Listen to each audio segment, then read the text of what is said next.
నాన్న సంక్రాంతికి వస్తున్న సినిమా రివ్యూ చేద్దాం. రివ్యూ చేద్దామా? ఓకే. ఫస్ట్ స్టోరీ ఎలా ఉంది?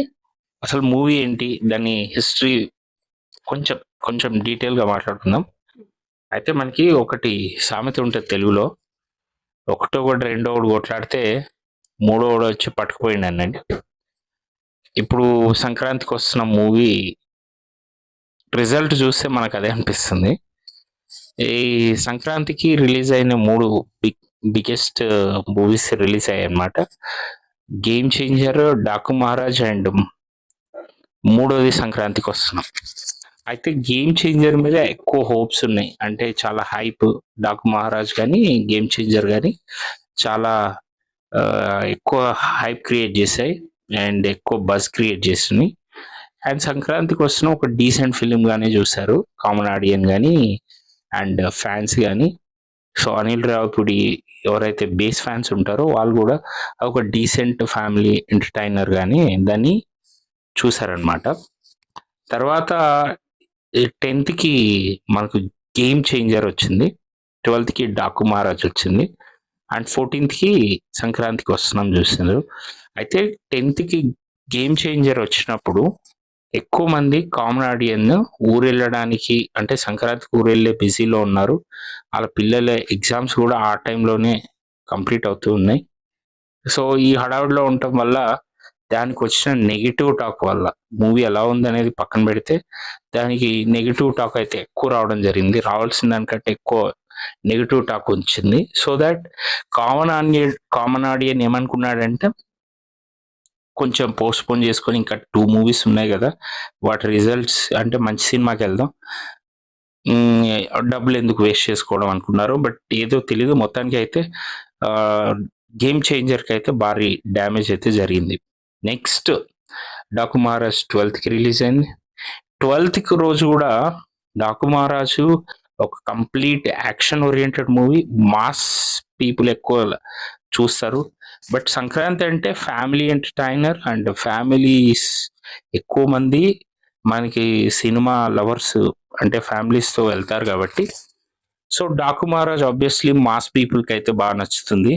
వీరసింహారెడ్డి లెజెండ్, తర్వాత ఆ కైండ్ ఆఫ్ మూవీ అనమాట ఇది. కొంచెం ఆ కైండ్ ఆఫ్ మూవీ ఉంటుంది కాబట్టి, కొంచెం చైల్డ్ సెంటిమెంట్ ఇలా ఉంటుంది కాబట్టి, సో ఆ పీపుల్ అంటే ఎవరైతే అలాంటి సినిమాస్ బాగా లైక్ చేస్తారో వాళ్ళకి బాగా నచ్చింది. అది బాగానే ఓకే, డీసెంట్ కలెక్షన్స్ వసూలు చేస్తుంది, అంతవరకు ఓకే, బాగానే ఉంది. ఇక మెయిన్గా వచ్చేసరికి common audience and family people, అంటే ఫ్యామిలీస్ మ్యాక్సిమం ఊర్లలోకి వెళ్ళిపోయారు. 70% హైదరాబాద్ ఖాళీ అయిపోయింది.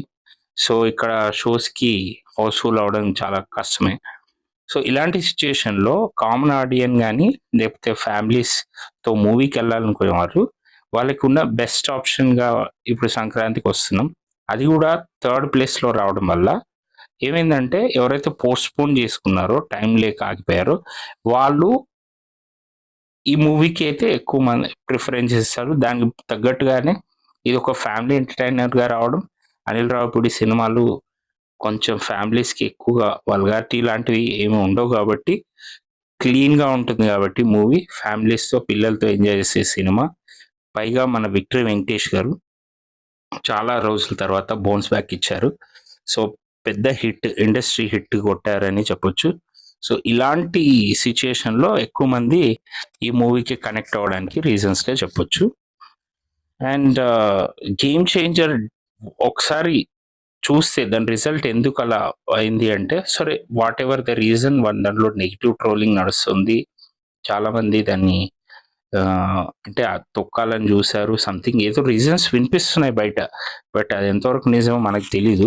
బట్ నాకున్న అవగాహన వరకు నేను అబ్జర్వ్ చేసింది ఏంటంటే, ఫస్ట్ డే ఏదైతే కలెక్షన్స్ ఉంటాయో అది ఫ్యాన్ బేస్డ్ ఉంటుంది, ఏ మూవీకైనా ఏ హీరోకైనా. సో నెక్స్ట్ డే నుంచి కామన్ ఆడియన్ అనేది వెళ్తాడు కాబట్టి, ఈ కామన్ ఆడియన్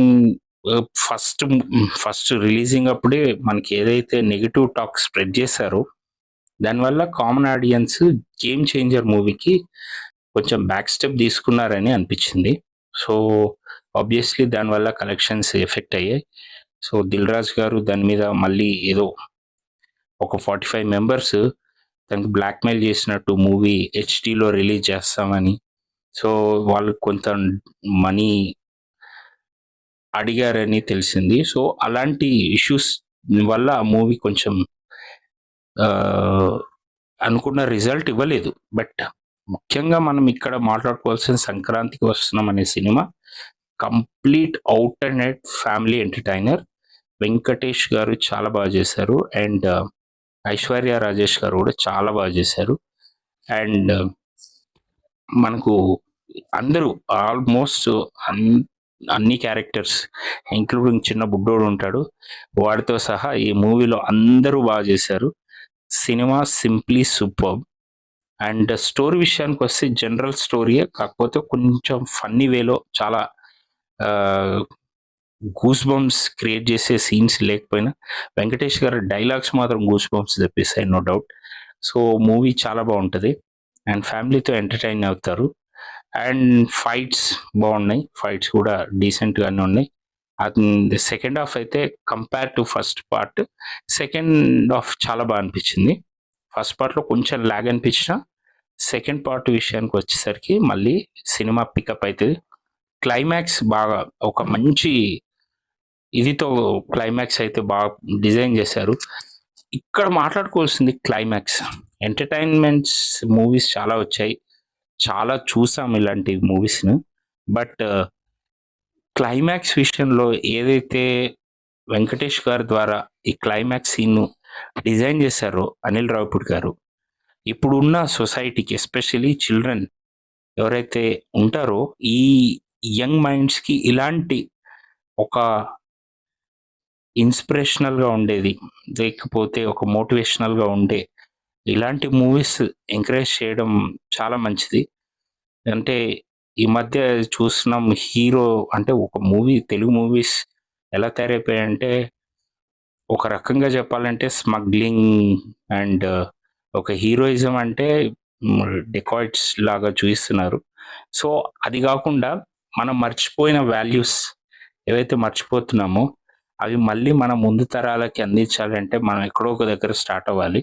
సో ఆ స్టార్టింగ్ పాయింట్ వెంకటేష్ గారు ఇనిషియేట్ తీసుకొని అనిల్ రావిపూడి గారికి ఈ పాయింట్ని టచ్ చేసినందుకు, అది ఏం పాయింట్ అనేది మీరు మూవీ చూసి తెలుసుకోండి. సో చాలా బాగా అనిపించింది. సో ఇలాంటి మూవీస్ ఇంకా వస్తే సమాజంలో మంచి మాత్రం జరుగుతుంది ప్రతి మూవీ. ఎందుకంటే మూవీ చాలా పవర్ఫుల్ మీడియా. సో మనం ఎన్ని కోట్లు పెట్టి గవర్నమెంట్స్ ప్రచారం చేసినా జనాల్లో మార్పు రాదు. But at the same time ఒక మూవీ ద్వారా మనం క్రియేట్ చేయొచ్చు ఒపీనియన్ని, లేకపోతే దాన్ని అంత క్రియేట్ చేయొచ్చు, అంత బజ్ ఉంటుంది. అండ్ మూవీస్కి అంత శక్తి ఉంది. కాబట్టి మూవీస్ ఇలాంటి కంటెంట్ ఓరియంటెడ్ మూవీస్ అంటే సోషల్ వాల్యూస్ ఏవైతే ఇంపార్టెంట్, ఫ్యామిలీ వాల్యూస్ కానీ సోషల్ వాల్యూస్ కానీ బయట సొసైటీలో ఎలా ఉండాలి, ఒక సో ఇలాంటి ఓరియంటెడ్ కాన్సెప్ట్తో వచ్చే సినిమాలు చాలా బాగుంటాయి. సో ఇలాంటి ముందు డైరెక్టర్స్ ఇలాంటి ఒపీనియన్స్తో మూవీస్ చేస్తే బాగుంటుందని నా పర్సనల్ ఒపీనియన్, అంతకన్నా ఏం లేదు. సో ఓవరాల్గా మూవీ అయితే బాగుంది. ఇక మ్యూజిక్ విషయానికి వస్తే బీమ్స్ చాలా మంచి సాంగ్స్ ఇచ్చాడు అండ్ 2 చార్ట్ బస్టర్స్ ఉన్నాయి. ఒకటి తెలుసు అందరికీ, గోదావరి గట్టు. రెండోది వెంకటేష్ గారు పాడింది పొంగల్ సాంగ్. సో చాలా బాగున్నాయి అవి. పిక్చరైజేషన్ కూడా బాగా తీశారు. అండ్ కామెడీ అంటే ఇంకా చెప్పడానికి ఏమి లేదు, చాలా full length out and out comedy movie. And sentiment బాగుంటుంది, సెంటిమెంట్ కూడా బాగుంటుంది. అంటే ఇది మామూలుగా రెగ్యులర్గా చూపించే సెంటిమెంట్ కాదు, ఒక మనం మర్చిపోయిన ఒక వాల్యూస్ని మళ్ళీ తీసుకొచ్చింది మూవీ. అదేంటి అనేది ఆ సెంటిమెంట్లో చూసినంతసేపు అఫ్ కోర్స్ మనకు కూడా కళ్ళల్లో నీళ్ళు తిరుగుతాయి, అంత బాగుంది సెంటిమెంట్, చాలా బాగా ఇచ్చాడు. అండ్ రెగ్యులర్గా చూసే మదర్ సెంటిమెంట్, సిస్టర్ సెంటిమెంట్ లాంటివి కాదు. అండ్ ఇక్కడ మనల్ని సంస్కరించేది ఎవరు, ఆ సంస్కరించే వాళ్ళ మధ్య పెట్టిన సెంటిమెంట్ అనమాట. సో చాలా బాగుంది. So everybody must and watch with your families. Everybody thoroughly you can enjoy that film. సంక్రాంతికి వస్తున్నాం, చాలా బాగుంది సినిమా. అండ్ ఫైనల్గా దిల్ రాజు గారు, ఇలాంటి మూవీస్ మీరు ఇంకా భవిష్యత్తులో తీయాలని కోరుకుంటాం. అండ్ ఎందుకంటే గేమ్ చేంజర్ లాంటి భారీ బడ్జెట్ మూవీస్ మీకు ఒకవేళ హ్యాండ్ ఇచ్చిన అంటే దాని రిజల్ట్ వల్ల, సో ఇలాంటి మూవీస్ మిమ్మల్ని మీకున్న క్రెడిబిలిటీని అలాగే పట్టి ఉంచుతాయని నా ఒపీనియన్.